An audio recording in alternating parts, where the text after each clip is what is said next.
Hello! Welcome to an adventure. I hope that you all are having a good Wednesday. I am Anthony Wright J. Hernandez, aka Rogan27, and I am your host for Archival Adventures. And this week, we're going sci-fi. So I wore my Back to the Future Marty McFly hat, which you can see it green screens out a little bit because anywhere that it's reflecting green. Anyway, let me see who's here. Hi Hannah, hi Madam33, hi Sayuri, hi Shadows of Life, hi Key Squared. It's a science fiction single feature picture show. Wednesday has both Pesto and me. Yay! I'm glad that that's an excellent Wednesday for you. Sorry I was a tiny bit late. I almost went live on time. But I went to hit start and realized that the OBS update that... Sorry, my chair is just too low. The OBS update that installed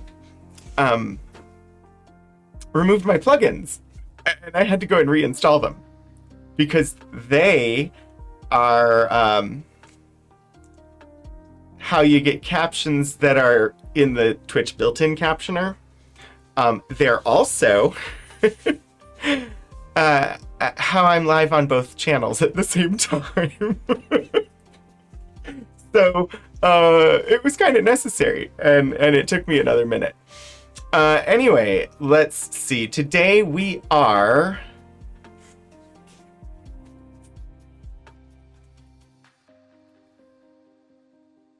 being distracted by the green screen. Today,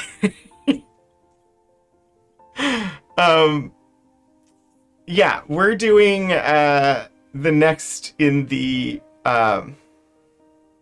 Moskowitz list of sci-fi classics. That the stories are from the 30s, and he called them classics like less than 6 years later, less than 10 years later for sure, in like 1940.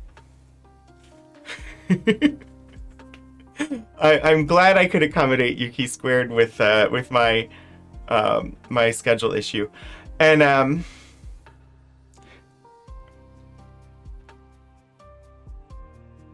I don't know if that link will work. Hannah, I still haven't had a chance to fully fix all of the YouTube lists because on the main library channel, we had to collapse all of Archival Adventures into one playlist for reasons. But we launched a channel specifically for special collections, and it will have all of the various lists when I have a chance to populate them. So hopefully soon. It's on my to-do list.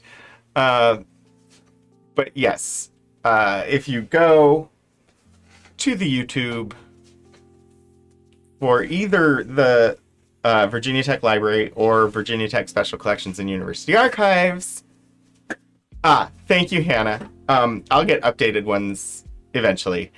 All the episodes are there. It just might take you a minute to find them.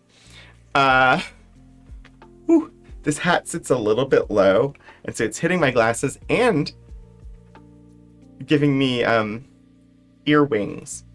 Anyway, I should stop being distracted, and we should find out about this month's story. The author is Stanley Weinbaum, and I really don't know pretty much anything about this author. So, it looks like he was born in 1902 and died in 1935. That's the year the story was published. I wonder Actually, this story and the next two are all by this author. This one and next month were both published in November 35, and then the one after that was published in December of 35. And he died in 35. I wonder if he died before they were published. Are these posthumous stories? December 14. Wow. And sorry, I'm now distracted slightly.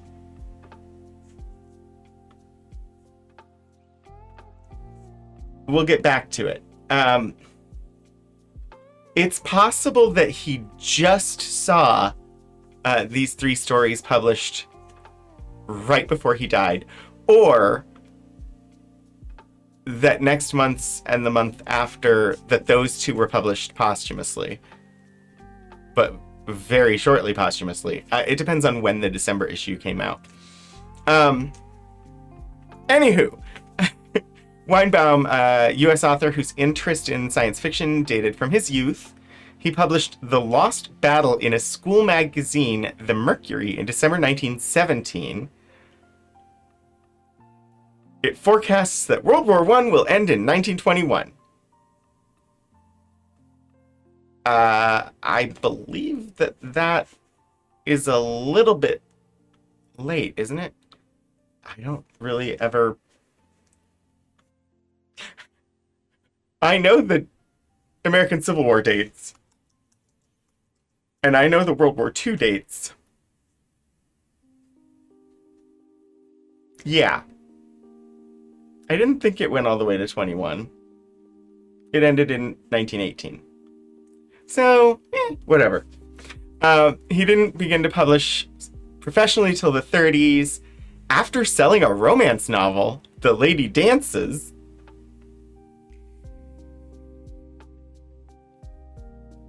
as Marge Stanley. So this is one of those instances where we know that there were science fiction authors who, in order to get published as sci-fi authors, we know that there were women who were sci-fi authors that in order to get published, they had to publish under a male pen name.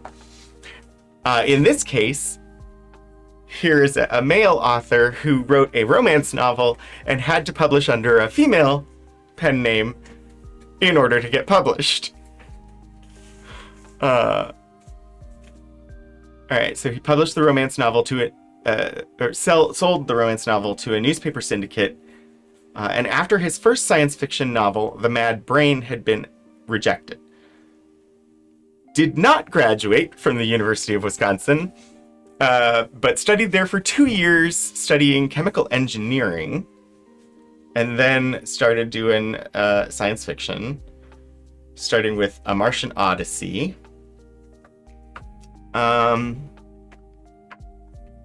Okay.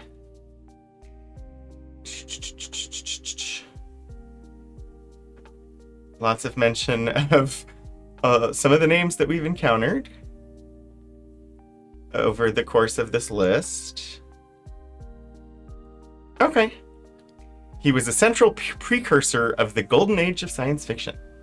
Okay, so the story that we're reading today, or taking a look at today, is The Red Peri.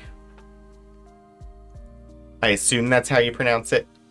That's how I'm going to pronounce it, unless something gives me a pronunciation that's different. A science fiction novella, which first appeared in the November 1935 issue of Astounding Stories, which we will be reading it from. Moskowitz has noted that Weinbaum planned to write a series of sequels to The Red Peri, but died before he could do so. The Red Peri is the only Weinbaum story set on Pluto. It also inspired Arthur C. Clarke, who stated that David Bowman's helmetless space... I don't know why that's a tongue twister. David Bowman's helmetless space walk in 2001, A Space Odyssey, was inspired by Frank Keene's escape from the pirate base in the Red Peri. We'll skip the plot summary because we're going to look at the story. But it's a space pirate story. Okay, so Stanley Weinbaum, or Grauman, first story in Martian Odyssey, published to great acclaim in July 1934. The alien Tweel was arguably the first character to satisfy John Campbell's challenge, write me a creature who thinks as well as a man, or better than a man, but not like a man. Weinbaum wrote more short stories and a few novels, but died from lung cancer less than a year and a half later. Tweel, also referred to as Tweel, the exact pronunciation of the word is said to be impossible for humans. Fictional extraterrestrial from the planet Mars. Now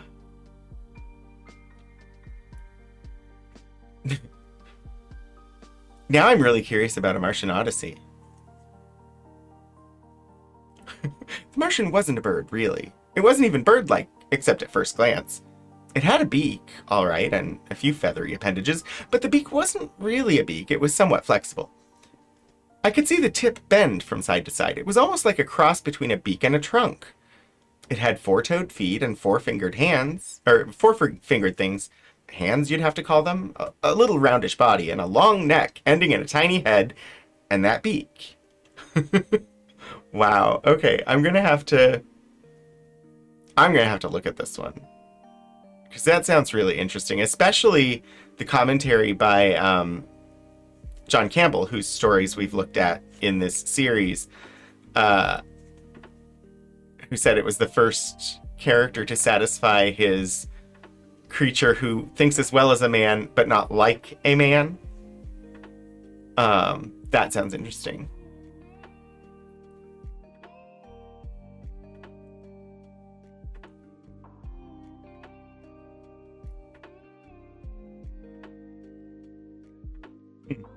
A Martian Odyssey was also selected.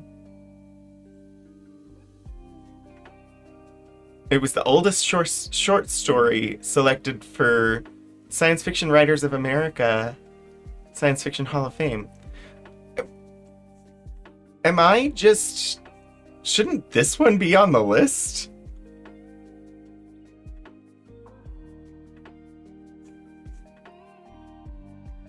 That is wacky.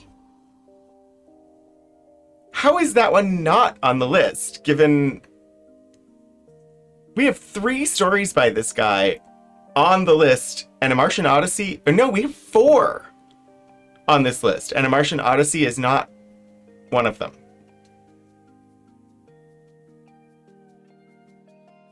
The one we looked at previously was The Lotus Eaters, which I would say gave us a different perspective on how aliens thought.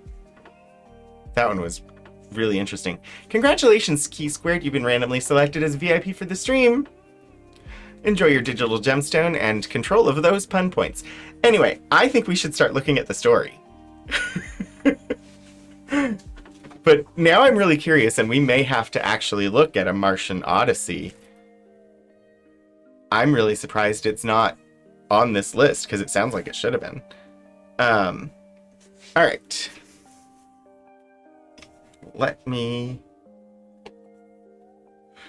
get the November issue. Unlike a few months ago when I kept pulling out the wrong issue because I apparently couldn't pay enough attention to grab the right issue. This is actually the cover story.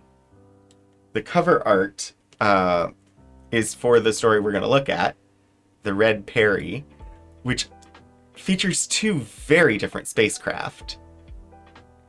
And honestly, that pyramidal one is really neat. The cigar-shaped one, that's pretty, typical, but that pyramid, I'm very curious about.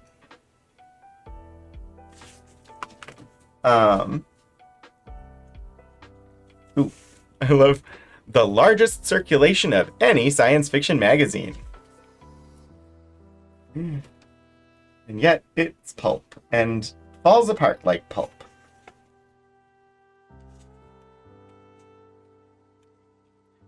I just wanted to look and see. Cover painting by Howard V. Brown. Story illustrations by Elliot Dold Jr. and M. Marchioni. Well, I know what Dold's artwork looks like, so if he did the art for this one, we will know. Oh, the description. I love that they give like a little short like sentence on the contents page. You have approved of Weinbaum's stories. He has gone forward in this one to a point reminiscent of You Tell Me. So... Oh yes, we're going into the future today. Another reason why the Back to the Future hat from 2015 makes sense. Was it 2015? Yeah, wasn't it? When he went to the future, it was 2015.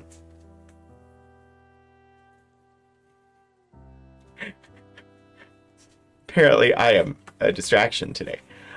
Yes, this is an Elliot Dold artwork. The Red Peri. The best story up to now by Stanley G. Weinbaum. All right, let's dive in. And thank you for the challenge, Mr. Weinbaum, making me try to pronounce Dutch names. Muzzles thrust against their backs, Keen and Solomon Nestor trudged wearily through the cup-shaped depression with its high black cliffs and fantastic shapes. Okay. The Dutch rocket Aardkin, out of Middelburg, passengers and freight, dropped gingerly toward the mist and cloud-girt Earth some 12,000 miles below, underjets cushioning the fall. This last leg of the journey from Venus was the ticklish part of the trip. For the great cigar-shaped rockets, beautifully swift in space, were anything but maneuverable in a strong gravitational field. And Captain Peter Ten Eyck had no particular desire to descend in either Central Europe or Mid-Atlantic, to the resultant disgust of the Home Office. He wanted to hit Middelburg in Zealand. Off to the right appeared a... Sorry. I read the sentence and then it registered, and I was like, he doesn't want to go to Central Europe or Mid-Atlantic. He wants to go to Zealand. And then I was like, okay, the Netherlands. Zealand is in the Netherlands. I guess that's Northern Europe rather than Central Europe. I don't know. That's my guess. Because this is Zealand, not New Zealand. Off to the right appeared a very curious shape, visible no more than a quarter of a mile away through the bridge room port. Donder, said Captain Ten Eyck, feelingly. At the same moment, the Annunciator... the Annunciator beside him remarked, "Cut your jets!" Asvogel, or Asvogel, rejoined the captain. Varken. His other epithets were somewhat too expressive for permanent record. The apparition against the black sky was swiftly drifting closer. It was distinguishable now as a glittering metal rocket, but in no way like the tapering cylindrical Aardkin, nor like any other rocket, save one. It was a tubular triangle, from each corner of which rose a strong girder to meet an apex above.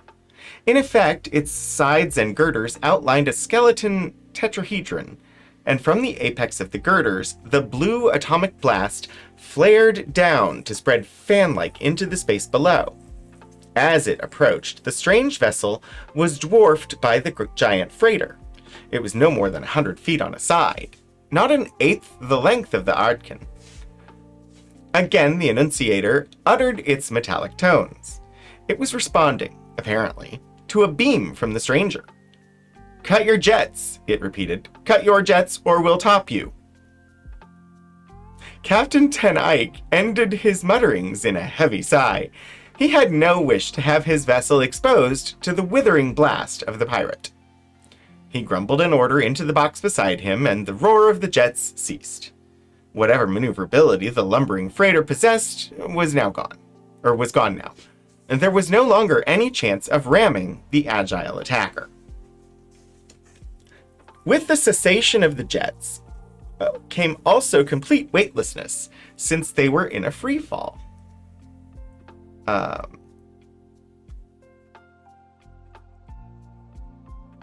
just realized I never did the shared chat. It should be active now. Sorry. And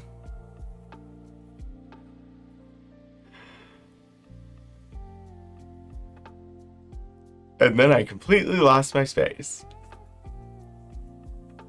With the cessation of the jets came also complete weightlessness, since they were in a free fall. But a 12,000-mile fall takes considerable time to become serious. Ten Eyck sighed again, ordered the floor magnets on, and waited phlegmatically for further directions. After all, he reflected, his cargo was insured, and Boyd's Marine could afford the indemnity. Besides, Boyd's was an English concern, and he had no mind to risk a good Netherlands ship, and, if he did say it himself, a good Netherlands captain, to save an English insurance company from loss. The door to the bridge room opened. Hawkins, the first officer, clattered in. "What's here?" he shrilled. "The jets are off." He caught sight of the glistening shape beyond the port. "The Red Peri? The blasted pirate!" Captain Ten Eyck said nothing, but his pale blue eyes stared moodily at the painted figure plainly visible on the attacker's hull. The figure of a crimson winged imp. He needed no sign to identify the pirate. The queer construction of the vessel was proof enough, for there wasn't another such ship in the sky. The voice sounded again. "Open your airlock." Ten Eyck gave the order and stalked grimly out to receive the boarding party. He heard the thud of the extending gangway as it struck, and the faint grind as the magnet bit to the freighter's hull. There came a brisk pounding on the inner door of the lock. The captain gave the order to open. His voice curiously equable.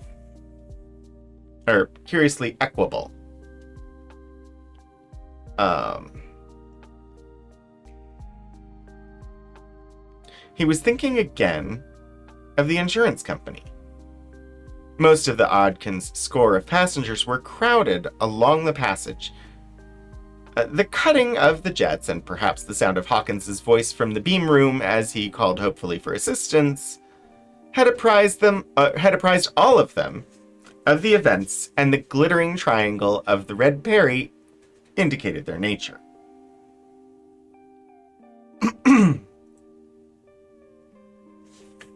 The lock swung inward, opening upon the steel-ribbed, rubber-sheathed tunnel of the gangway. Figures in spacesuits, worn either for disguise or simply as precaution against the possible need of cutting their way in, filed through the circular doorway, automatics and gas guns menacingly visible. There were no words spoken. A dozen buccaneers clanked methodically away toward the aft hold, and one, a slighter figure, stood grimly guarding the lock. In 5 minutes, they were filing back, dragging whatever loot they had found, with the queer movement of inertia without weight, much as if they floated the objects through water. Ten Eyck saw the cases of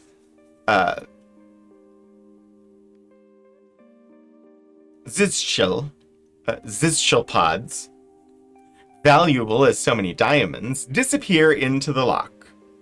And the 17 crated ingots of Venusian silver followed. He swore under his breath as he recognized also the casket of emeralds from the mines in the Dutch Alps of Venus. And wondered blasphemously how they had managed to crack the Odkins safe with neither torch nor explosive. Glancing into the purser's office, he saw a queer, jagged hole in the big steel box that looked more as if it had rusted or simply broken away than as if it had been cut. Then the freebooters were silently passing back to their vessel, having neither addressed nor molested officers, crew, or passengers. Except perhaps for one among the group of watchers was young Frank Keene, American radiologist and physicist, returning from the Solar Analysis Station on Patrick's Peak in the Mountains of Eternity. He had edged close to the airlock, and now, as the departing marauders passed through, he suddenly leaned forward with narrowed eyes and peered boldly into the cloudy visor of the guard. "Ha!" he said. "A redhead, eh?" The guard said nothing, but raised a steel gauntleted hand. The metal thumb and forefinger bit viciously into Keene's suntanned nose, and he was thrust violently back into the crowd with 2 spots of blood welling from the abused organ. Keene grunted in pain. "Okay, fellow," he said stolidly. "I'll see you again someday." The guard spoke at last in a voice that clinked out metallically from the helmet's diaphragm. "When you do, there'd better be 2 of you." Then this figure followed the rest. The outer lock clanged shut. The magnets released the gangway's grip, and the Red Peri, agile as a swallow and swift as a comet at perihelion, flared into the black void. Beside Keene sounded the voice of Captain Ten Eyck. "What a ship! Mynheer Keene, is that not a ship? That Red Peri?" He was still exclaiming over it at intervals, all during the laborious task of laying a new landing course, and when, an hour later, a blunt little League rocket appeared in answer to Hawkins's call, he informed its officer flatly that the pirate was hopelessly beyond reach. Even if your fat beast of a boat could match its acceleration, which it couldn't. Over a year later, Frank Keene had almost completely forgotten the Red Peri and the red-headed pirate, though occasionally, during the interval, mention of the famous marauder had brought his experience to mind. After all, when a freebooter had scoured the skyways for nearly 15 years without capture, he becomes something of a legend, a figure of heroic proportions. Papers and broadcasts give daily references to him, and he is blamed for, or perhaps credited with, many a feat performed by some less celebrated desperado. The lair of the Red Peri remained a mystery. Though League ships scoured asteroids, the far side of the desolate moon, and even the diminutive satellites of Mars, the swift pirate, striking invariably as his victim inched gingerly through some planet's gravitational field, came and went untouched. But Frank Keene had little time at the moment for consideration of the famous freebooter. He and his companion, 55-year-old Solomon Nestor of the Smithsonian, were out where few men had ever been, and in a predicament that was perhaps unique. They were dropping their rocket, Limbo, toward the rugged black disk of Pluto. I feel like Solomon Nestor is a name I've encountered in sci-fi before, and I'm curious. If somebody wants to investigate that and let me know, that would be okay. I can look at later, but 2 billion miles from home, and they were not happy about it. "I tell you," growled Keene, "we've got to land. Do you think I'm settling on this chunk of coal from choice? We've got to make repairs. We can't navigate with one stern jet gone, unless you have a notion to fly in circles." Old Solomon was a marvel on hard radiations, stellar chemistry, and astrophysics, but hardly an engineer. He said plaintively, "I don't see why we can't zigzag." "Bah! I told you why. Didn't I spend 5 hours figuring out the time it'd take to reach the nearest inhabited place? That's Titan, near Saturn. Just 1 billion. 1 billion, I said, miles from here. And at the speed we could make zigzagging, because we couldn't keep a constant acceleration, it would take us just exactly 4 years and 3 months. We've got food enough for 3 months. But what would we live on during the 4 years? Atomic energy? But what can we do on Pluto? Queried old Nestor. And why didn't we carry a spare jet? Jets aren't supposed to melt off, muttered Keen disgustedly. As for what we can do, maybe we can find a virgin deposit of some refractory metal, platinum or iridium or tungsten or any other with a high melting point, and build up a jet long enough to keep the blast from melting our stern away, because that's what it'll do if we try running it this way. There's tungsten here, observed the older man hopefully, gazing down at the black expanse. Harvey reported it, and so did Kaspari, but there isn't any atmosphere, or rather what there is liquid or solid, except about half a centimeter's pressure of helium. Pluto has a diameter of about 10,000 miles, a surface gravity of about 1.2, and an albedo... Not interested, grunted Keen. Surface gravity of 1.2? What did they think Pluto was made of? Because it would have to be rather dense to have a surface gravity slightly more than Earth.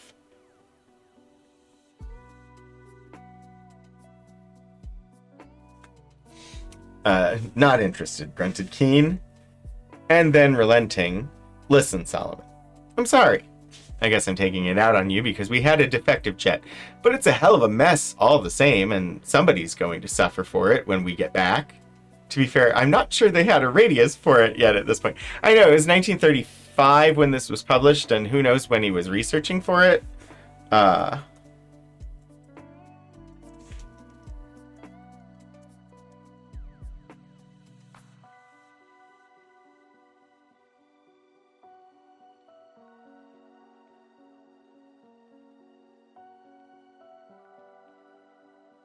So quick search of Solomon Nestor only really returns the Red Peri. Okay, I must have imagined it. Oh, it looks like he shows up in... No. I thought for a second he was going to show up in a different one of this guy's, but nope.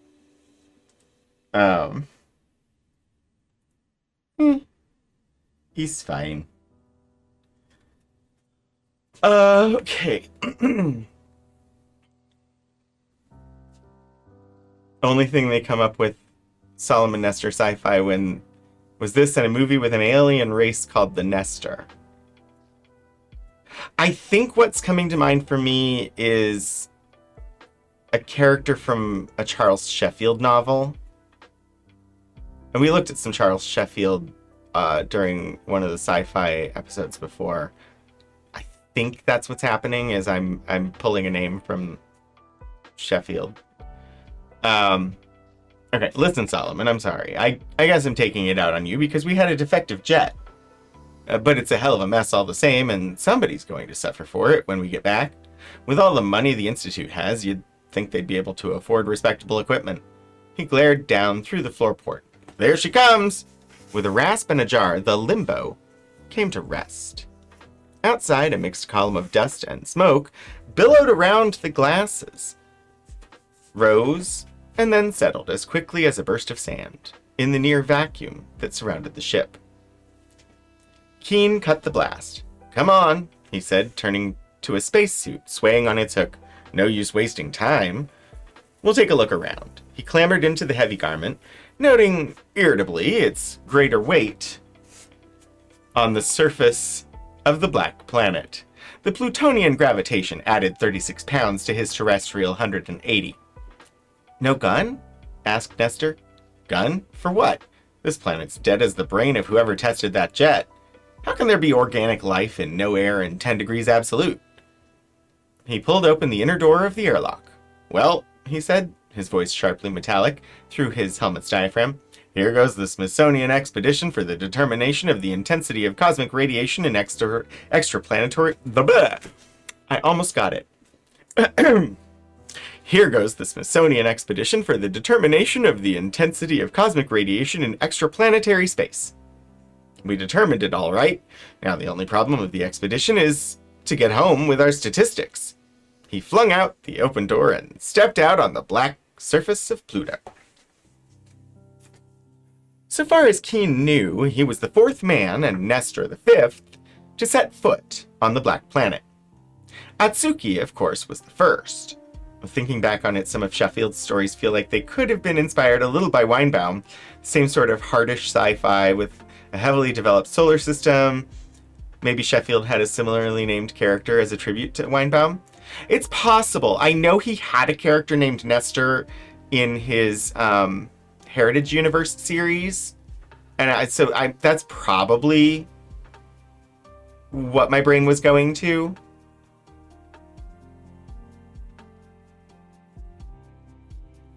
I don't know. I enjoy Sheffield. I wish he had had a chance to write more. Okay. Atsuki, of course, was first, if one credits his figures and photographs. The intrepid Hervey II and Kaspari III, here on this lonely outpost of the solar system, high noon, was hardly brighter than full moonlight on Earth, and the queer black surface that gives Pluto its low albedo made it seem still darker. But Keen could distinguish the outlines of fantastic mountains beyond the hollow where the limbo rested, and innumerable mysterious crags and hillocks, unweathered by wind or water, loomed closer. Directly to his right lay a patch of glistening, snow-like white. But he knew it wasn't snow, but frozen air. One dared not step in such a drift, for the cold would bite through his insulated spacesuit, since frozen air was a far better conductor of heat than the rocky ground. Overhead glittered all the stars of the galaxy as changeless as though he stood on a pleasant green planet 2 billion miles sunward for what was 2 billion miles to the infinite remoteness of the stars. The landscape was bleak, black, desolate, and cold. This was Pluto, the planet that circled at the very edge of the void. I think he would be very surprised today to find out what we know about Pluto and the fact that it is no longer considered a full planet. The two started heavily toward a ridge where something glowed faintly that might be virgin metal. Strangely, their own footsteps were audible, for the substance of their spacesuits conducted the sound, but all else was a vast and ominous silence. They did not speak, for their suits, designed only for emergency repairs in space, had no radio, and to communicate it was necessary to touch hand or arm to one's companion. Over such a material bridge, sound traveled easily enough. Wikipedia says there weren't solid numbers on how small Pluto is until the 1970s. The estimate in the 30s was that it was around the mass of Earth, give or take. So with that, 1.2 would be pretty plausible. Indeed. Thank you for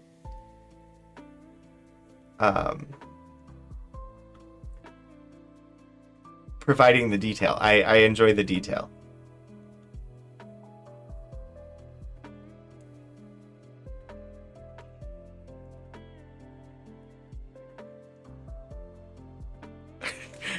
I lose my place so easily.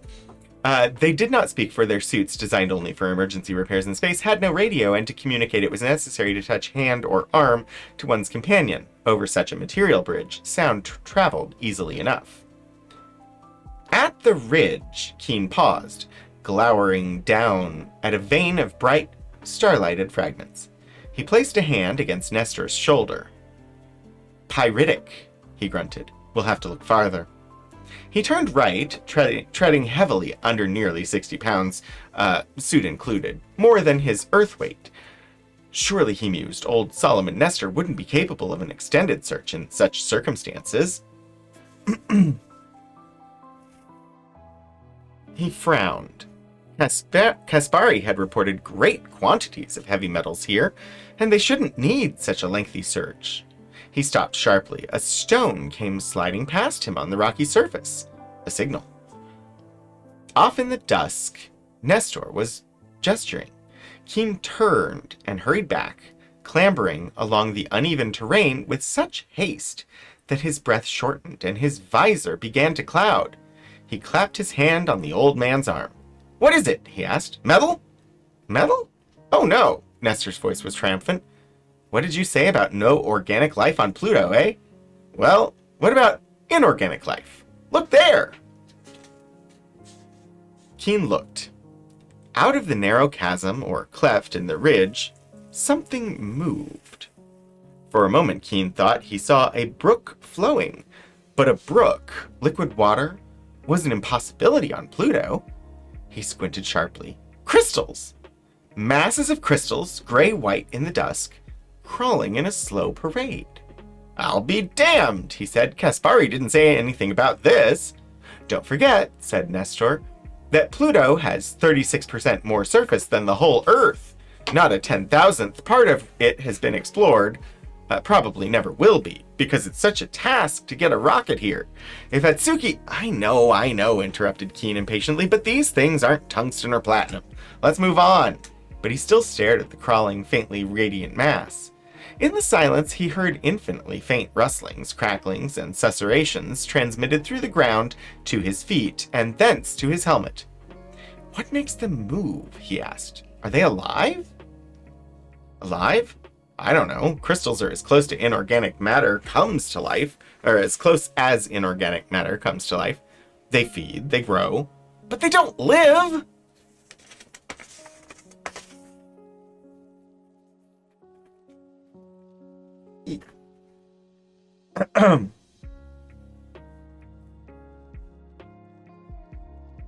Old Solomon Nestor was in his element now. Well, he proceeded in professional tones, what is the criterion of life? Is it movement?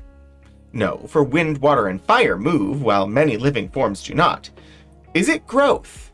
No, for fire grows, and so do crystals. Is it reproduction? Again, no, for again, fire and crystals reproduce themselves. If their proper food supply is present, then just what differentiates dead matter from living? That's what I'm asking you, snapped Keen, and I'm telling you, there's just one or perhaps two criteria. First, living things show irritation. And second, and more important, they show adaptation. Huh? Listen, continued Nestor, fire moves, grows, feeds, and reproduces, doesn't it? But it doesn't run away from water. It doesn't betray the irritation life shows in the presence of a poison, though water's poison to it. Any living thing that encounters poison makes an attempt to throw it off. It develops antibodies, or fever, or it ejects the poisonous matter. Sometimes it dies, of course, but it tries to survive. Fire doesn't. As for adaptation, does fire ever make a voluntary attempt to reach its food? Does it ever deliberately flee from its enemies? Even the lowest form of life known does that. Even the miserable amoeba makes positive gestures of adaptation to its environment.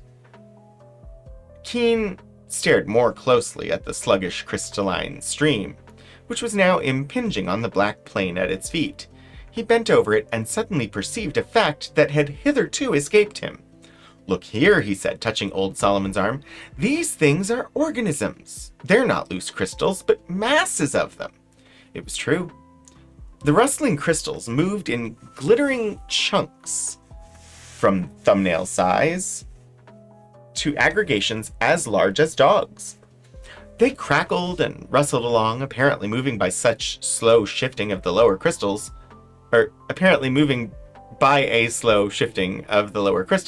much as a snake moves on its scaly belly, but far stiffer and slower. Abruptly, Keen sent his metal boot crashing into one. It shattered with a blue flash of released static electricity, and the pieces passively resumed their progress. "They certainly don't show irritation," he remarked. "But look," shrilled Nestor, "they do show adaptation. There's one feeding." He pulled Keen a few feet down the ridge. There was a small bluish deposit of something that looked like frozen clay, a product perhaps of the infinitely remote past, when Pluto's own heat had maintained liquid water and gaseous air to grind its rocks to powder. A crystalline mass had paused at the edge, and before their gaze it was growing, gray-white crystals springing out of it as frost spreads over a winter-chilled window pane.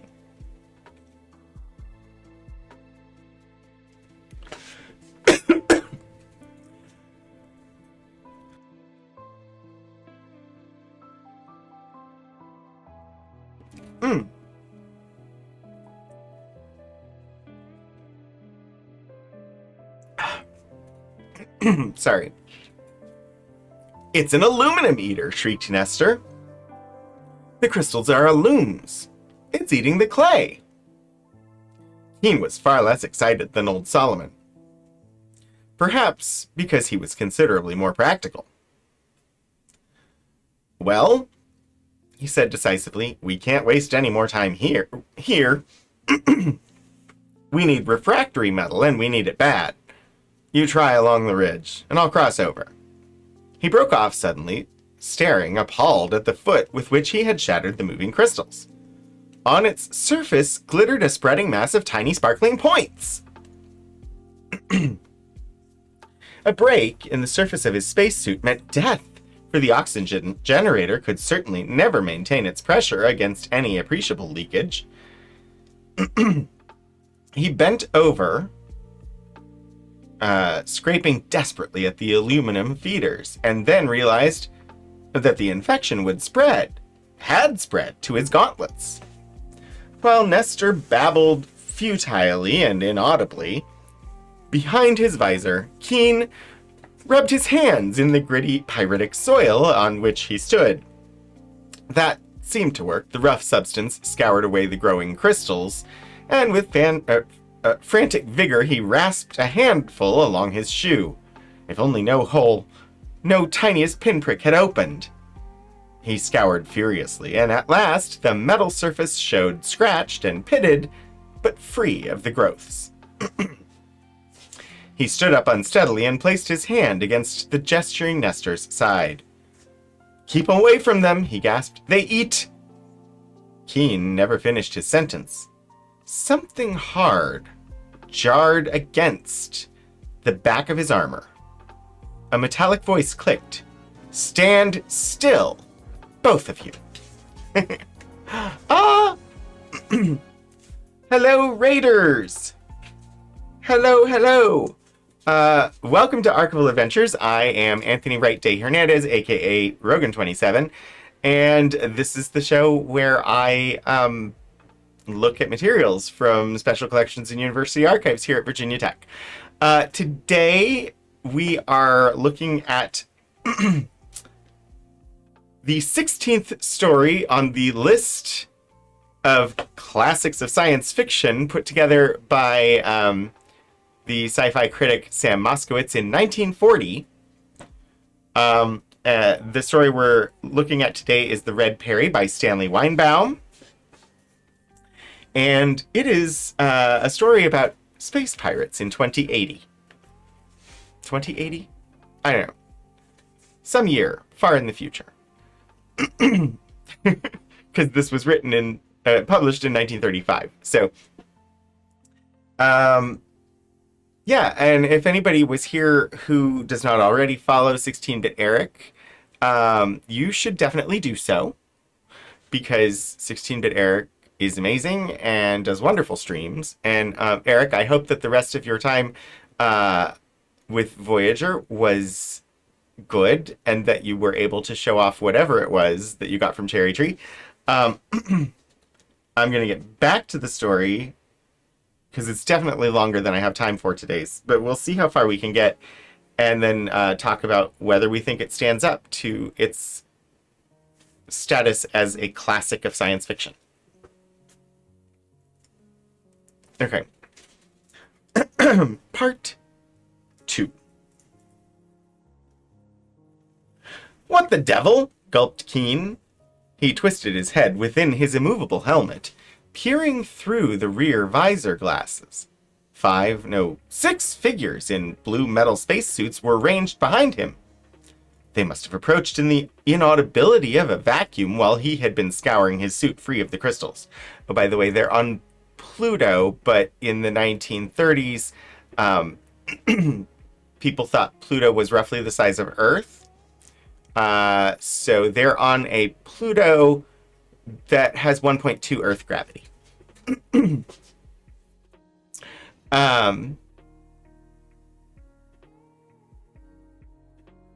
For a moment, he had an eerie sensation of wonder, fearful that he faced some grotesque denizens of the mysterious black planet. But a glance revealed that the forms were human. So were the faces, dim in the dusk behind the visors. So had been the voice he had heard. It sounded again, "Turn around and walk." Keen hesitated. Listen, he said, "we're not interfering with you. All we want is some tungsten in order to fix our move," snapped the voice, whose tones traveled through the weapon hard against Keen's back. "And remember that I'm 2/3 inclined to kill you anyway. Now move." Keen moved. There was little else he could do, considering the appearance of the threatening automatics in the hands of their captors. He tramped heavily along, feeling the thrust of the muzzle against his back, and beside him Solomon Nestor trudged with paces already showing the drag of weariness. The old man touched his arm. What's this about?" he quavered. "How do I know?" snorted Keen. "Shut up," admonished the voice behind him. They walked past the looming shape of the limbo, 500 feet past it. 1,000. Directly ahead was the other rim of the cup-shaped depression in which they had landed, high, black cliffs in fantastic shapes. Suddenly, Keen started. What had seemed but a smaller cliff showed now as a skeleton, tetrahedral frame of metal, 3 webbed shafts, rising to a point from a tubular triangle below. "The Red Peri!" he gasped. "The Red Peri!" For those who came in on the raid, that is the Red Peri, that pyramidal-shaped spacecraft. It's a pirate ship. "Yeah, why the surprise?" queried the sardonic voice.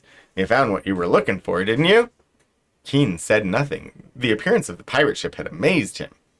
No one had ever dreamed that the Swift Marauder could operate from a base as infinitely remote as the Black Planet. How could even that agile vessel scour the traffic lanes of the minor planets from dusky Pluto, 2 billion miles out in the empty cosmos? To his knowledge, only 2 ships, 3 if Atsuki hadn't lied, had ever reached those vast depths before their own limbo. And he knew what endless travail and painful labor each of those journeys had cost. In his mind echoed Captain Ten Eyck's words of a year and a half before. "What a ship," he muttered. "Lord, what a ship." There was an opening in the cliff wall as they rounded the bulk of the Red Peri. Yellow light streamed out, and he glimpsed an ordinary Floralux bulb in the roof of the cavern. He was shoved forward into the opening, and suddenly his visor was clouded with moisture. That meant air and warmth, though he had seen no airlock, nor heard one operate. He suppressed the impulse to brush a metal-sheathed hand across the glass, knowing that he couldn't wipe the condensation away in that fashion. The voice again, still queerly sardonic, yet somehow soft. You can open your helmets. There's air. Keen did so. He stared at the figures surrounding himself and Nestor. Some still helmeted, others already removing the uncomfortable spacesuits. Before him stood a figure shorter than the rest, and he recalled the red-headed pirate on the Ardkin. The short one was twisting the cumbersome helmet. It came off. Keen gulped again at the face revealed, for it was that of a woman. A woman? A girl, rather, for she seemed no more than 17. But Keen's gasp was not entirely surprise. High shadows of life. Mostly it was sheer admiration. Her hair was red, true enough, if one could call red a lovely and subtle shade between copper and mahogany. Her eyes were bright green, and her skin was the silken, soft, and pale skin of one whose flesh is but seldom exposed to the sunlight, yet gently tanned by the violet, rich rays of the Floralux. She let the cumbrous metal suit clank away from her and stepped out into the quite civilized garb of shirt, shorts, and dainty laced buskins, such as one had to wear in a spacesuit. Her figure, well, Keen was only 26, but even old Nestor's pallid eyes were fixed on her as she turned toward them. She was slim, curved, firm. Despite her slimness, there was a litheness and a sturdiness to her limbs, the result, perhaps, of a lifetime under the supernormal gravitation of Pluto.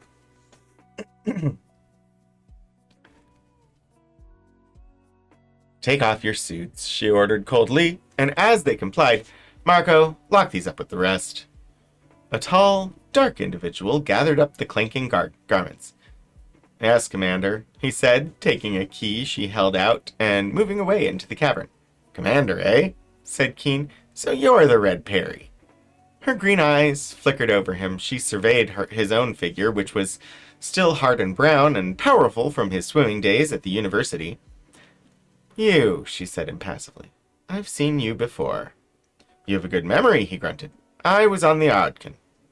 She gave him a momentary smile of amused remembrance. Yes. Did your nose scar? She glanced at the organ. I'm afraid not. People, 2 or 3 of them, came hurrying up the long corridor of the cave to stand staring curiously at Keen and Nestor. 2 were men, the third was a pale, pretty, flaxen-haired girl. The Red Peri glanced briefly at them and seated herself on a boulder against the rocky wall. Cigarette, Eliza, she said, and took one from the pale girl. The scent of tobacco tantalized Keen, for such indulgences were impossible in the precious air of a spaceship. It had been 4 months since he had smoked. In the frigid little town of Nivea, the city of snow on Titan. May I have one? He asked. The green eyes turned an icy glance on him. No, said the Red Peri briefly. Well, I'll be... Why not? He was angered. I don't think you'll live long enough to finish it, she responded the girl coolly, and our supply is limited here.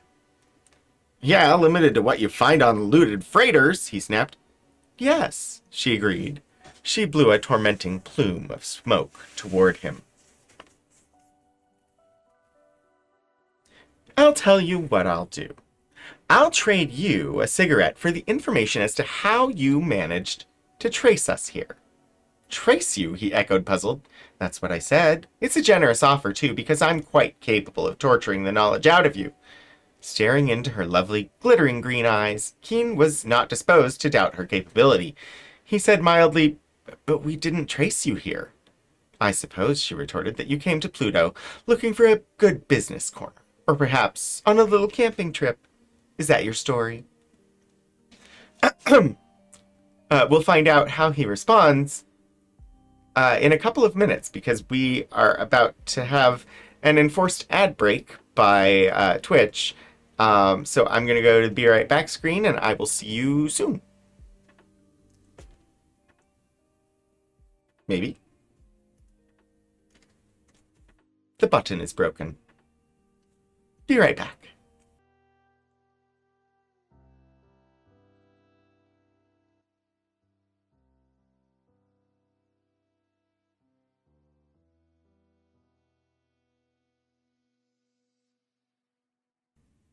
Okay, now I think we're back.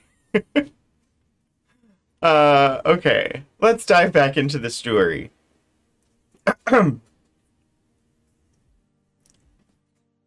He flushed under her cool insolence. We came here by accident, he growled. One of our afterjets melted off. And if you don't believe it, go look at it. Jets don't melt unless they're planned to, said the Red Peri coldly. And what were you doing in the neighborhood of Pluto anyway? And I suppose that out of all the millions of square miles of surface, you just accidentally picked this valley as a landing place? Well, it won't do you any good to lie, because you're going to die regardless. But you might die a little less painfully if you tell the truth. It just happens that I'm telling the truth, he blazed. Whether you believe it or not, we landed in this valley by pure chance. We're the Smithsonian's expedition to study cosmic rays in outer space, and you can verify that by our clearance papers from Nivea. A good disguise for this secret service, she sneered. You could get any sort of government papers you want, couldn't you? Disguise?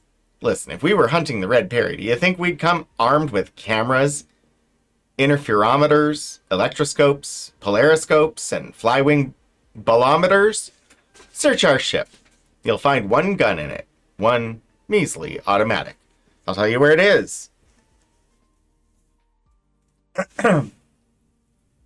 It's in the upper right-hand drawer of the navigation table, and we landed here because Pluto was the nearest solid place to where we burned off our jet. And that's the truth. The Red Peri's glance was faintly speculative. I don't see, she said thoughtfully, that it makes much difference. If you're telling the truth, it simply means that you're a very unlucky expedition, because I certainly can't let you go, and I haven't any particular desire to keep you here. In other words, it still looks very much as if you were destined to die. She paused. What are your names? This is Smithsonian's Professor Solomon Nestor, he said, and I'm Frank Keene, radiation engineer. Her green eyes shifted to the old man. I've heard of Solomon Nestor, she observed slowly. I really shouldn't like to kill him, but I don't see exactly what other course is open. She flashed her gaze back to Keene. Do you? She asked coolly. You could take our words not to give out any information, he grunted. She laughed. The Red Peri trusts very little to promises, she retorted. Anyway, would you give your word to that? For a full half-minute he stared into her mocking eyes. I wouldn't, he said at last.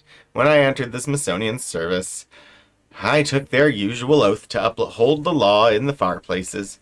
Maybe many of their explorers consider that oath just so many words. I know some of them have found wealth at the expense of the Institute, but I keep my oaths. The Red Peri laughed again. No matter, she said indifferently. I wouldn't trust my safety to anyone's word. But the question of your disposal still remains, she smiled with a faint hint of malice. Would you prefer to die instantly, or do you think you can stand the torture of suspense? Well, I check your story and think it over, because frankly, I think it will be necessary to kill you anyway. I see no alternative. We'll wait, said Keene stolidly. Very well. She flipped away the stub of her cigarette, crossed her dainty legs, and said, Another Eliza. Keene looked sharply at the yellow-haired girl as she held a light to the cigarette. There was something dimly inimical in her manner, as if she were struggling to suppress a hatred, a hidden enmity. She withdrew the flame with an abrupt, irritable gesture. That's all, said the green-eyed leader. I'll lock you up somewhere until I'm ready. Wait a minute, said Keene. Now will you answer a few of my questions? She shrugged. Perhaps. Are you the only Red Peri? The one and only, she smiled. Why? Because you must have been born like Lao Tse at the age of 80 then. These raids have been going on for 15 years. and you're not a day over 17. Or did you start your career of piracy at the age of 2? I'm 19, she said coolly. Oh, you began at 4, I suppose. Never mind. Never mind. Any further questions? Yes. Who designed your ship, the Red Peri? A very clever designer, she said, and then murmured softly, a very clever one. He must have been, snapped Keen angrily. He was. Have you anything else to ask? You haven't answered one question so far, he growled. But here's another. What do you think will happen when the Limbo doesn't arrive in Nivea when due? Don't you know that the next government rocket will be out to look for us? And don't you realize that they'll look for us first on Pluto? Your base here is bound to be discovered, and if you murder us, it'll go just that much harder with you. The Red Peri laughed. That isn't even a good bluff, she said. Titan isn't a quarter of the way between the Earth and Pluto, and it's getting farther from us every day. The next conjunction of Saturn and Pluto is 50 years in the future, and about the only time your clumsy rockets can make the jump is at conjunction. You ought to know that. And what's more, by the time you're missed, there won't be a thing to do but give you up as lost, and you'll not be the first Smithsonian expedition to be lost. And finally, if they did send out a searching party, how would they expect to find you? By blind reckoning? By radio, grunted Keen. Oh, and have you a radio on the Limbo? She asked gently.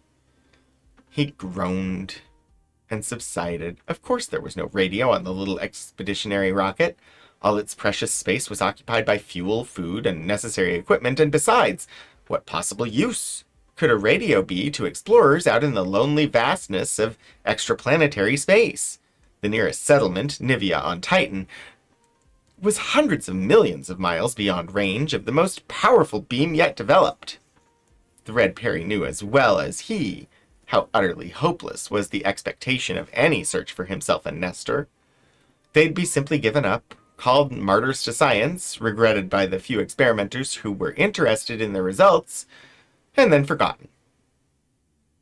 Any more questions? She asked the flame-haired one mockingly. Keen shrugged, but suddenly and unexpectedly old Solomon Nestor spoke. That entrance, he squeaked, irrelevantly pointing to the arch of the cave. How do you keep the air here from rushing out? Keen whirled and stared in amazement. It was true. The cave was open to the frigid, airless outdoors. He could see the dusky Plutonian twilight through an unglassed, unblocked archway. At least that question is sensible, said the Red Peri. We do it with a field. A field? Echoed Keen. What sort? You've asked enough questions, she cut in tartly. I answer no more. She turned. Eliza, take these two into any unoccupied room with a metal door. If they're hungry, send them food.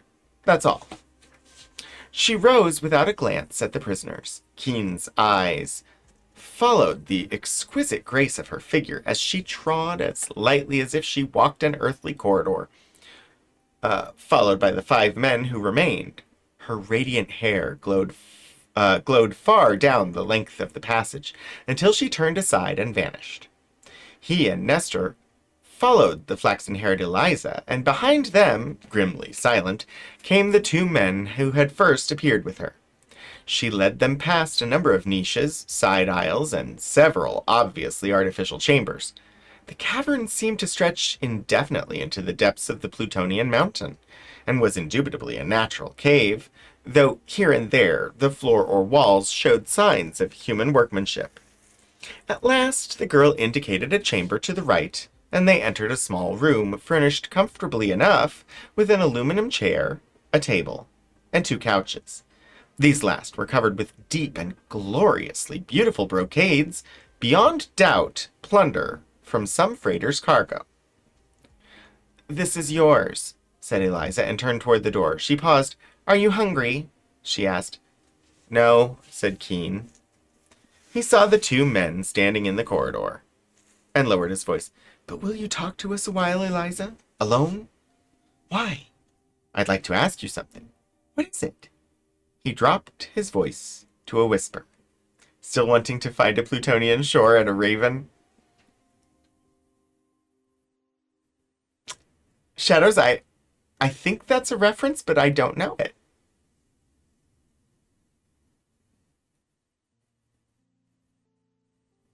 So if you will share, then I will know it. He dropped his voice to a whisper. Oh, nevermore? I don't... Is it... I'm confused. Quote the quote of the raven.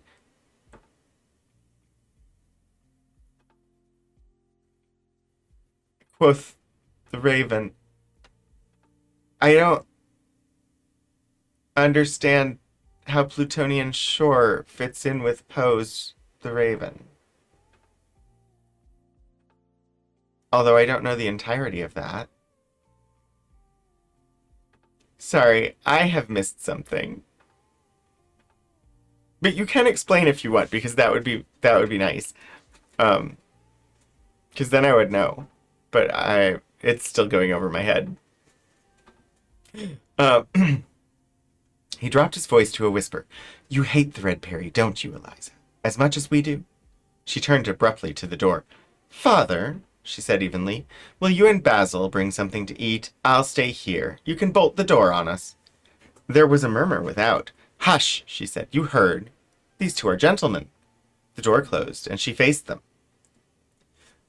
Ghastly grim and ancient raven wandering from the nightly shore, tell me what thy lordly name is on the night's Plutonian shore, quoth the raven nevermore. I did not remember that part of it. Like, I've read the Raven on stream before, but yeah, I did not recall that was in the poem, in the story.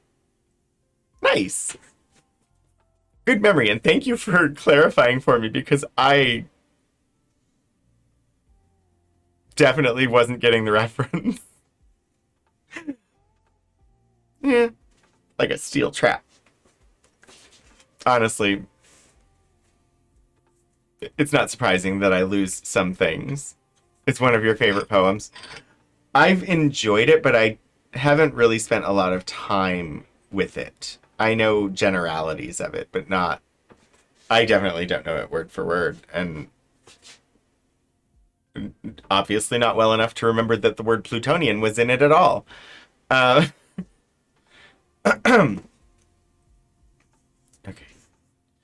Can we be heard here? Asked Keen, glancing around the rock-walled chamber.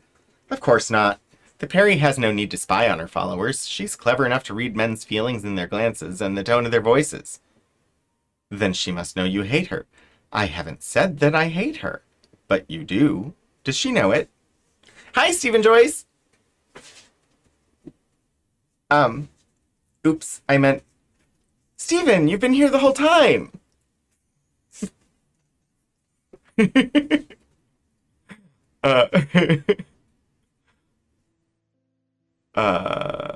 I haven't said that I hate her, but you do. Does she know it? I hope not.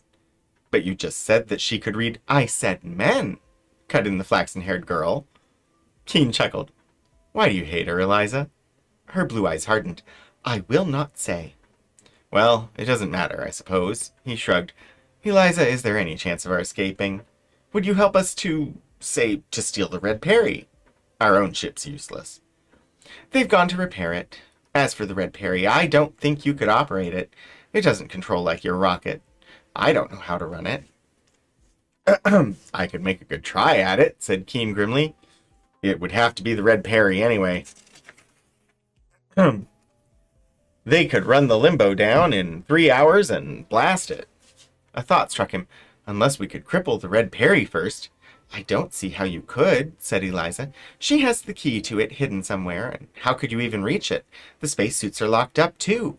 You can't even step beyond the entrance. That brought a new thought. How do they steal the air? How do they steal the air at the entrance, Eliza? I don't understand how. The combo of being a big Greek Greek and Roman myth fan and it being your favorite poems. That makes sense. Solomon Nestor spoke. I know that. She said they used a field. She meant, never mind now, said Keen. Eliza, are there any others here that might, well, side with us against the Peri? No men. All of them worship her, and her face darkened. Half of them love her. For which you can hardly blame them, muttered Keen. She's about as lovely a female devil as you'd find this side of hell. Still, one would think she'd have some enemies, if only because of her cruel nature. She isn't cruel, said Eliza reluctantly. She's ruthless and arrogant and proud, but she isn't cruel. Not exactly. I don't think she really enjoys torture. Well, her green eyes look cruel enough. Say, Eliza, that dark fellow she called Marco? What of him? The girl flushed. He's Marco Grandi. Why do you ask me about him? Because he looks like a sly, calculating, shrewd customer, and there's a big reward for the Peri. I thought we might work on him. Eliza's flush darkened to anger. He's wonderful, she blazed, and if you think money would tempt him, or any of us, you're wrong. Each of us has a dozen times the amount of the reward. Keen saw his error. I'm sorry, he said hastily. After all, I just caught a glimpse of him. He paused. Does he, by any chance, love the Red Peri?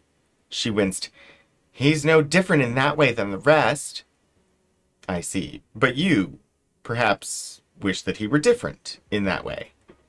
Eliza brushed a white band across her face. Brushed a white hand across her face. All right, she said sullenly. I love him. I admit it. That's why I hate her. He's dazzled. He thinks she'll learn to care for him. He can't see how utterly heartless and indifferent she is. That's why I'll do whatever I can to hurt her, but nothing to endanger him. If I help you, you must swear to protect him. If you escape, you must swear to that. I'll swear to it, but can you help us? I don't know. I'll try. I don't think she really wants to kill you, or she'd have blasted you there in the corridor.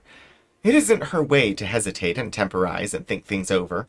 But you are a problem to her. That's good news, said Keen. Say, how many residents are there in this pirate's paradise? 105, including the children. 100 and... Lord, this must be a pretty well-established colony. How old is it? 16 years. Her father built it, and it's almost self-supporting. There are gardens off on the side passages, she frowned. I've lived here since I was 4. I'm 20 now. And have you ever seen the Earth? Keen saw a chance now to offer more tangible inducement for aid. Eliza, you've missed the most glorious planet in the system. Green fields and white snow, great cities and rolling blue oceans. Life, people, gaiety. I went to school there for 5 years at Grazia, she interposed coolly. Don't you suppose we all visit there? Only of late the Peri has refused to let me go. I suppose she suspects. If we escape, said Keen softly, you'll be free to live there forever. There will be life and happiness for you, Eliza. Once this pirate queen is taken and her band destroyed. Destroyed? Her face paled again. Not Marco. Not my father or my brother Basil. You promise me that. Promise it. I'll promise. All I want is to bring the Red Peri to justice. I don't care about the rest, but he rubbed his nose. I have a little score to settle with her. Just the Red Peri herself. A knock sounded. Eliza! Came a voice. Yes, father. Unlock the door and I'll take the tray, she turned. But you'll help, whispered Keen. With the Red Peri gone, you and Marco... Do you understand, Eliza? Will you help? Just against her? To my last breath, she whispered. 3. Keen woke with a sense of unaccustomed luxury, and for a moment was at a loss to account for it. Then he realized that it was the sweetness of the air, strange to his nostrils after so many months of an atmosphere that, despite the hard-working rectifiers of the limbo, was anything but sweet. He wondered casually where the Red Peri secured her colony's supply of oxygen. The Red Peri! He sat up sharply at the memory of the fantastically lovely pirate princess, for despite the reassurance of the girl Eliza, he mistrusted the intentions behind the Peri's mocking green eyes. He rose, fumbled for the light switch, and glanced at his wristwatch. Though night and day were one in the cavern, he perceived that Pluto's 10-hour night was past, and that whatever daylight the black planet enjoyed was trickling over it. Old Nestor still slept. Keen pulled a hanging aside and found water in a tiny pool. He bathed and pulled on the shirt, shorts, and shoes that were the only clothing he possessed. He ran his hand over his sandy one-day beard, but his razor was inaccessibly remote on the limbo. Then he turned to see old Solomon's pale blue eyes blinking at him. "Morning," he grunted, glad to see we weren't murdered in our sleep by our pleasant hostess. Solomon Nestor nodded. "I haven't slept so well since we left Nivea," he quavered. "Fresh air is a blessing." "Yes, wonder where she gets it." "Mines it, I don't doubt," said Nestor. "There are millions of tons of it frozen out on the surface." "That's true," and continued the old man. "Did you notice anything queer about it?" "No, except that it smells good and fresh." "I did. When that yellow-haired girl, Eliza, lighted the Peri's cigarettes, did you notice the cast of the flame? Purple. Distinctly purple." "So what?" "Why, it means neon. Nitrogen is scarce here. Hervey and Kaspari both said that, and so they use neon as their filler. No one can breathe pure oxygen, and neon is a good substitute for nitrogen, nearly the same density, and absolutely inert and non-poisonous. That's important to remember. It may help us." "Help us?" The old man waggled his head. "You'll see." "Say," asked Keen suddenly, "what is the explanation of the cave entrance? We walked right through it, vacuum on one side, air on the other. She said they did it with a field, remember?" "I remember. She meant an electrostatic field. You know, that charges repel, and the molecules of air battering against the field acquire the same charge. They're repelled. They can't cross the field. It's like the electric wind from a static discharge. But here, the kind that tries to blow in just balances the wind that tries to go out. Result, no wind either way." "But we walked through it. Motion through a field produces a current. I didn't feel any." "Of course not. You didn't walk through at a mile per second like a gas molecule, did you? Whatever current your motion produced was instantly grounded through your body and spacesuit, which are conductors. Air at normal pressure is a very poor conductor, so it retains its charge. Gases do retain static charges, as witness ball lightning." "I see," muttered Keen. "Clever. Better than an airlock as far as convenience goes, though heat must radiate away through the field, but if they use atomic heat, they can afford a little waste." "There'd be less loss there," said Nestor, "than to the rock walls. Heat could radiate, true enough, but it couldn't escape by conduction. A vacuum is the best heat insulator there is. Look at our thermos containers on the limbo. Radiation at temperatures below red heat is a very slow process, and remember that too." "I will," grunted Keen, "but right now I'm remembering that we have had no breakfast. Do you suppose her method of execution is slow starvation?" He strode over to the door and pounded vigorously on it. "Hey! Hey out there!" There was no response. Irritably, he seized the knob and rattled it and almost fell backward as the door swung smoothly open. It was unbarred. "I'll be hanged," he exploded. He peered into the deserted corridor. "Do you suppose this is Eliza's doing?" "If it is, it's not much help," said old Solomon. "No. All the same, I'm going to take a look around. Come on, perhaps we can find some spacesuits. You'd need the key to the Red Peri, too, or at least the key to the limbo, if they've locked it." "I think," old Nestor's brow wrinkled, "I'll sit right here and figure out something I've been thinking of. Even old heads sometimes get ideas." "Suit yourself," grunted Keen, with very little faith in the potential ideas of the impractical old scientist. He strode boldly into the passageway. There was no one visible. He turned left and proceeded toward the entrance to the cavern. Ahead of him, a figure came suddenly out of an aisle. A feminine figure. He recognized the girl Eliza, carrying a bright aluminum spade, and called her name softly. She turned. "Hello," she said briefly as he fell into step beside her. "Been burying some pirate treasure, Eliza?" "No, just some seeds in the garden." "Did you unlock our door?" he asked. "I? Yes. The Peri ordered it unlocked." "Ordered it? Why?" "Why not? Can you escape from here?" She gestured at a massive metal door as they passed. "Behind that is her room, and behind another within it are the spacesuits and the keys to both ships. You're as much a prisoner as ever." "I know, but isn't she afraid, well, of violence? We could kill her." "She isn't afraid of anything," said Eliza. "Anyway, what good would killing her do? It would be simply committing suicide." "That's true," said Keen. They were approaching the entrance with its invisible electrostatic seal. Now they stood staring out over the dismal black airless Plutonian valley, where 1,000 feet away was the dark cylinder of the limbo. Suddenly a flare of light appeared beside it, flashed a moment, then vanished. "What's that?" he asked sharply. "Father's out there welding your jet. She thinks she may have a use for your ship." "For what?" "I don't know. It has exactly the lines of a League guard rocket. Perhaps she plans to use it as a decoy." And perhaps, said a cool voice behind him, as a flying mausoleum with you two among the occupants. They whirled. The Red Peri was approaching with her steps muffled by the soft buskins on her feet. Beside her stalked Marco Grandi. Keen did not fail to note Eliza's flush as she met the gaze of the dark man, but he felt a surge of anger at himself, and he realized that his own face was reddening under the green eyes and mocking smile of the red-haired girl. He spat angrily. "You're a pleasant player when you hold all the cards." She said only, "Have you eaten breakfast?" "No." "Well, perhaps that explains your ill temper. Eliza, go order a tray for 2 sent to my room and 1 to Professor Nestor. And you, Marco, suppose you leave me." "Here with him?" She laughed and tapped an automatic at her belt.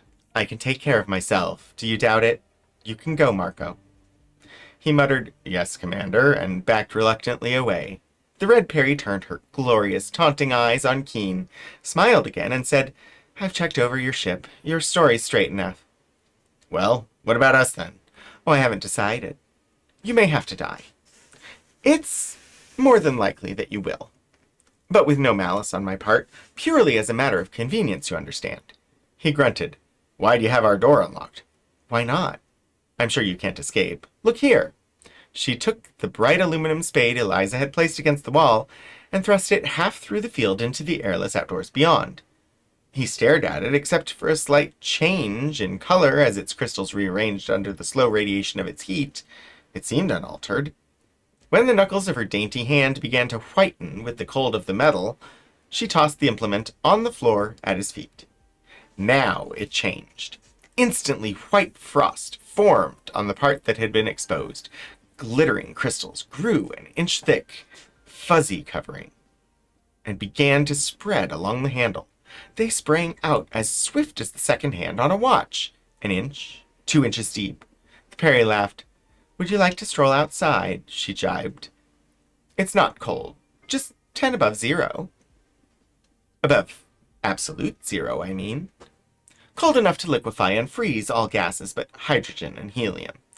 How long do you think it would take to freeze that hot blood and hotter head of yours?" "Bah!" he said. "What's to keep me now from overpowering you, dragging you into some spare room, and using you as a hostage to bargain for our safety?" "If you could," she retorted coolly. "Even then, it would be a poor idea. If you killed me, your own death would follow very soon and very painfully. If you didn't, I'd never be bound to any promises you wrung from the others. Your wisest course is to leave things as they are until I decide what to do with you. And incidentally," she added, with a narrowing of her green eyes, "don't pin your faith on Eliza." "On Eliza?" He was startled. "What do you mean?" "Oh, I know she hates me. She's in love with Marco, or fancies so. I amuse myself by tormenting her, and I suspect that she'd go to some lengths for revenge, but she's quite as helpless as you. As a matter of fact, I'm doing her a good turn, for Marco is not particularly honorable. So I save her and ensure his loyalty to me, all with one stroke. You devil, Keen gasped. If there's one thing I'd like above all else, it's to drag you to justice, ever since that day on the Ardkin. When I pinched your nose, she queried sweetly. Hear that. With a rapid snap of her hand, she twisted the same member with painful violence, laughed into his exasperated face, and turned away. Come on, she ordered. Here's breakfast. I'll be damned if I'll eat with you, he snarled. She shrugged. As you like. This is all the breakfast you'll get, I promise you. After all, breakfast was breakfast. He growled and followed her to the massive metal door. As it swung open, he forgot a part of his anger in sheer amazement at the luxury of her chamber. She had apparently culled the prize plunder of a score of raids to furnish this room. There were deep, silken rugs on the floor, rich tapestries, paintings from the salon of some luxurious Venusian liner, delicately worked aluminum furniture, even a carved mirror whose utter perfection must have originated in the incomparable lost art of Mars. The man who bore the breakfast tray placed it silently on a table and withdrew. Here was another surprise. Eggs! And fresh ones, too, judging by the smell. Oh, we have a few chickens, said the Red Peri, reading his glance. Enough to supply me, at least. Feeding them is rather a problem, you see. Keen remembered his anger in time to reply with an irritable humph. For a moment he wondered why the exquisite presence of the Peri should affect him so violently, for he realized that much of his irritation was directed at himself. But of one thing he was certain, and that was that his most ardent desire was to humble the arrogant, self-sufficient, proud, and mocking pirate princess, to see her pay the assigned penalty for her crimes. Then he frowned. Was he anxious to see her punished? What he really wanted was simply to see her arrogance and insolence humbled, to see her, well, frightened, or pleading with him, as a sort of recompense for the contemptuous way in which she treated him. She spoke. You're a silent table partner, she observed, and yet I'm rather glad you two blundered in. I was getting frightfully tired and bored. I was considering paying a little visit to civilization. I suppose you realize, he growled, that if we ever get back to Earth, your little visits are over. I'd be very glad to furnish a full description of the Red Peri. And do you think I'm the only redhead alive? You're probably the most beautiful, and you know it. She laughed contemptuously. Keen, if you think you can play the sophisticated giver of compliments to my innocence, think again. I've been around. I've spent enough time in London, Paris, and New York to know the social game. In fact, I have a carefully built-up identity there. My terrestrial friends think I live on Venus, so don't try what the New Yorkers call a fishnet on me.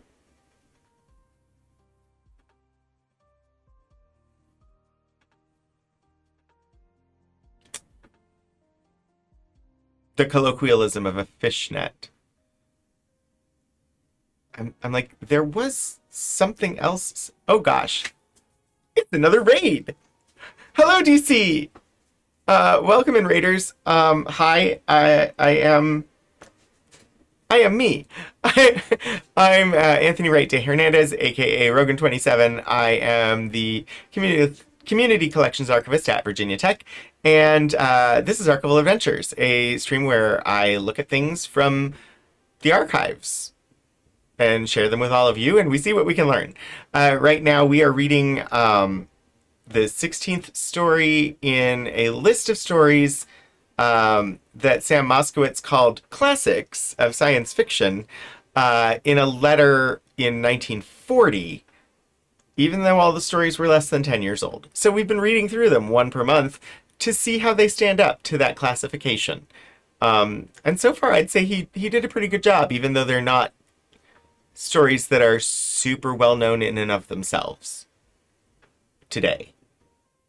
A lot of them introduced concepts that have made their way into our modern sci-fi. But yeah, Welcome in, DC Listener. Thank you for the raid. If anybody here wasn't following DC, you absolutely should. You'll have a lovely time. And I think I saw... hi, JD Lady. Welcome in. We are actually very close to the end of my time for the day, but we're going to continue reading a little bit more. I doubt I will finish the story, so when I post the VOD, I'll include a link to the full text if anybody wants to finish. This one's just a longer one. Let's see. Oh, it's a story of space pirates on Pluto. In the future. Her words gave him an idea. Fishnet, he echoed with a deliberate air of sadness. No. It's just that I have the misfortune to be about half in love with you, while the other half is pure hatred. Ooh, we get a second illustration, and it's another Dold. Elliot Dold. With a sudden lunge, he sent her and himself staggering, unarmored, into the airless Plutonian plain. That is a very interesting illustration. I'm very curious, because that is a strange bridge they seem to be on. One way to find out. Yeah, there is a lot left. So there's no way I finish reading this in 2 hours, or in the 2-hour stream that I had. So, but it's interesting so far. Suddenly he wondered how much of a lie that really was. She laughed again. I half believe you. Which half? Never mind. But, she added derisively, whichever half it is, remember that it takes a better man than you to win the Red Peri's love. I didn't say I wanted it, he snapped. All you are to me is a vicious lawbreaker, and all I want is the chance to see you taken. Which you'll never have, she returned coolly. She leaned back in her chair and slipped a cigarette from a box. Smoke? She asked. It was in the nature of a peace offering. He accepted both the truce and the cigarette, and puffed with thorough enjoyment. Keen, said the Peri, would you like to see our establishment? He nodded. If the girl were proffering friendship, or at least tolerance, he was in no position to refuse it while she held the upper hand. But he would not accept it under false colors. Listen, he said, there are lots of things I like about you. You've plenty of courage, and you've the devil's own beauty. But get this. If I see any chance to escape, or any chance to capture you, I'm taking it. Is that plain? She nodded. Keen, if you ever outwit the Red Peri, you're welcome to your winnings. But you never will. She rose, and he followed her into the stone-walled corridor, glancing briefly at the mysterious archway with its invisible electrostatic seal. They essentially have a force field keeping atmosphere in the cave system. If your power ever failed, he said, what would happen to your air here? It won't fail. It's generated directly from disintegration. No moving parts at all. But if it should, she gestured to the cavern roof, there's an emergency air door. It will close instantly if there's any appreciable outward current. There's plenty of power to retain our atmosphere. We only keep a pressure of 11 to 12 pounds. About the same as the altitude of Denver, he muttered as he followed her. Prepared for anything, aren't you? He was really impressed by the neat little gardens in the side aisles, raised on Plutonian soil carefully selected from the proper elements. But nitrogen is a troublesome job, she explained. There's little of it to be had, and what there is all mixed with frozen argon. We fractionate it and then form ammonia, and so finally get it into usable form. I know the process, he said. They penetrated deeper into the series of caverns that pierced the black Plutonian mountains. The Floralux lights were fewer now, and there were long stretches of dim side passages with no lights at all. They're sealed off, said the Peri. We're approaching the seal of the main cavern now. Do you see where it narrows ahead there? That's an electrostatic seal. but the side passages are blocked with concrete to keep out the crystal crawlers. The crystal crawlers! Echoed Keen. He had almost forgotten those curious creatures of the Plutonian Valley. Why don't they come through the electrostatic seal? They do, but they seldom get far. You'll see why. What are the things? He asked. Are they alive? No one, Atsuki or Hervey or Kaspari, ever reported them. I think they originated in these caverns. This whole region is honeycombed. And those in the valley are just strays. Explorers wouldn't be apt to encounter them. But are they alive? He persisted. No, said the Red Peri slowly. Not exactly alive. They're, well, on the borderline. They're chemical crystalline growths, and their movement is purely mechanical. There are half a dozen varieties, aluminum feeders, and iron and silicon and sulfur feeders, and others. She smiled impishly. I have a use for at least one sort. Do you remember, or did you notice, the safe of the Ardkin? An iron feeder comes in very handy at times. He grunted. Somehow it pained him to hear the girl refer to her piratical activities. Before he could make any other reply, they came suddenly into a large, natural cavern beyond which showed the narrow opening which the Peri had indicated as the place of the electrostatic seal. A single light shed a dim radiance from far above, and in the faint luminosity he perceived a narrow, deep gash, a gorge or pit, that crossed the chamber from wall to wall and even split the walls in dark tunnels to right and left. Here's our crawler trap, said the girl. She indicated a curious span across the chasm, a single heavy girder of metal that bridged the 20-foot gap in 4 sharp zigzags. A precariously narrow bridge, the girder was no more than 12 inches in width. Copper, he said. Yes, apparently there are no such things as copper feeders to destroy our bridge. Do you see how the trap works? The crystal crawlers have no eyes nor sense of touch, they just crawl. The chances are infinitely against any of them moving at the proper angles to cross the gap. They go crashing down and crawl away below, although one blundered across once. Most of them aren't dangerous, except to whatever they feed on, she gestured. Beyond the seal is our air supply.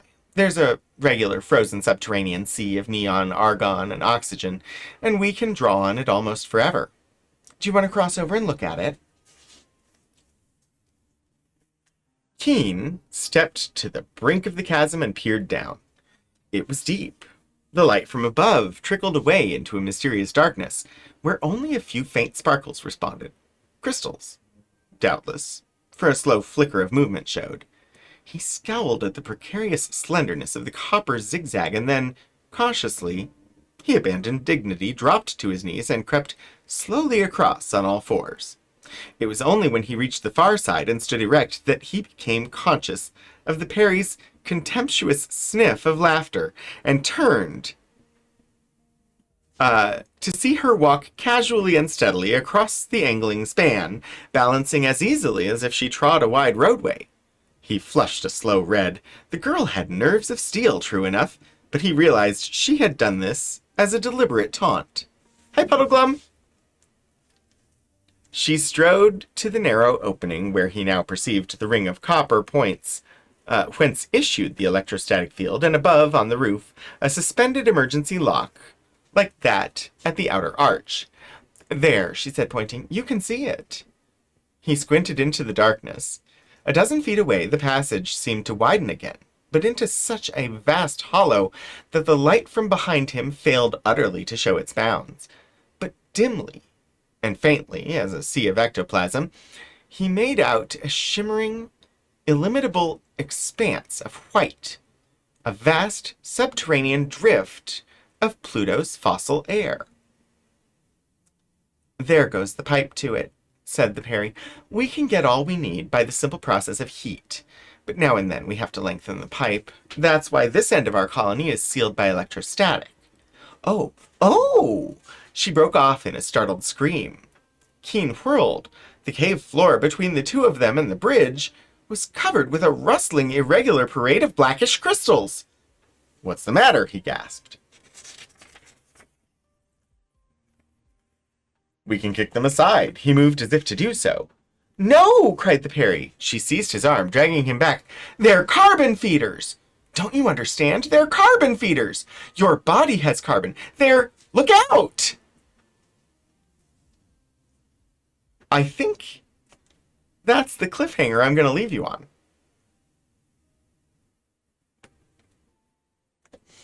Because I have reached the end of time for the stream,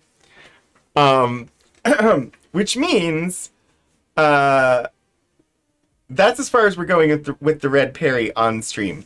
Like I said, as I've done with the others, once this goes up on YouTube, the VOD will include a link to full text in case you want to go and finish the story.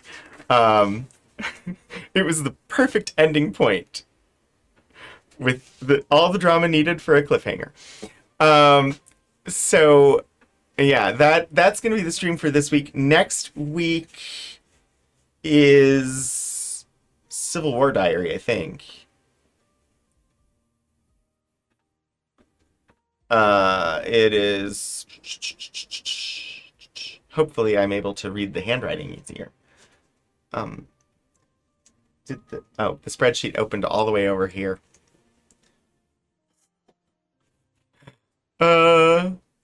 Yes. Part 7 of a Civil War Diary of a Confederate Teen. I've been your host. Oops. Kira wasn't here this week. I didn't get that updated. Hannah, thank you for being here to mod, and thank you 16-Bit Eric and DC Lacer for the raids. Of course, we have been listening to music by Lo-Fi Girl. Thank you for everybody who came along with the raids, and Pretty Witchery for the 5-stream streak. Shadows for the 3-stream streak. Yeah. Let me see where we're gonna go. I have a feeling I know, but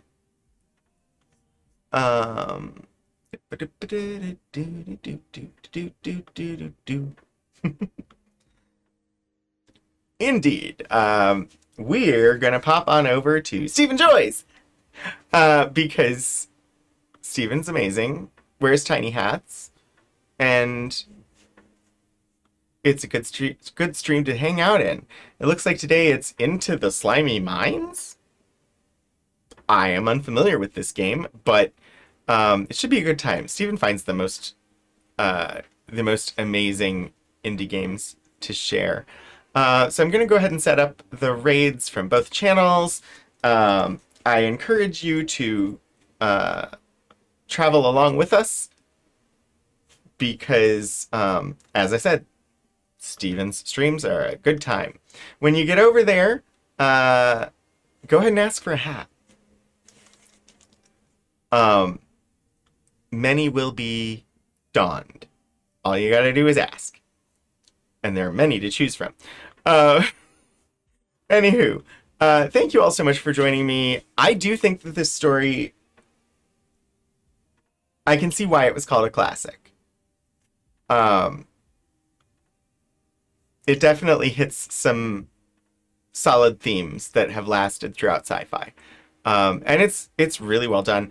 The next 2 stories on the list, and there are only 3 more, the next 2 are also by this author. So the next one we will do next month. And then in May, we'll have another one from this author. And then in June, it's the final story on the list. And then I have to figure out what to do going forward. Anyway, Civil War Diary next week. Thanks for being here. Hopefully, I will see all of you again soon. Until I do, keep exploring history, everyone.